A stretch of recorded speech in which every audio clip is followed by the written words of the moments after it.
नवी मुंबई नवीन पनवेल येथे प्रेम प्रकरणातून तरुणीची घरात घुसून हत्या करण्यात आली होती। प्रियकर निकेश शिंदे याने गळ्यावर चाकूने वार करून हत्या केली होती। जागृती सत्वे असे हत्या करण्यात आलेल्या 22 वर्षीय तरुणीचे नाव असून या प्रकरणातील आरोपीला पकडण्यात पोलिसांना यश आले आहे। तरुणी आणि आरोपी निकेश शिंदे यांच्यामध्ये प्रेमसंबंध होते, मात्र 3 महिन्यापूर्वी ब्रेकअप झालं होतं। जागृतीचे दुसऱ्या मुलासोबत प्रेम प्रकरण असल्याचा संशय आल्याने आरोपी निकेशने हत्या केल्याचं समोर आलं आहे।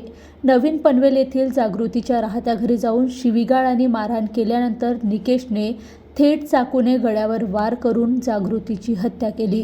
हत्येनंतर निकेशने स्वतःच्या गळ्यावर देखील वार करून आत्महत्या करण्याचा प्रयत्न केला, तर खांदेश्वर पोलीस ठाण्यात गुन्हा दाखल करण्यात आला असून आरोपीला पोलिसांनी अटक केली आहे।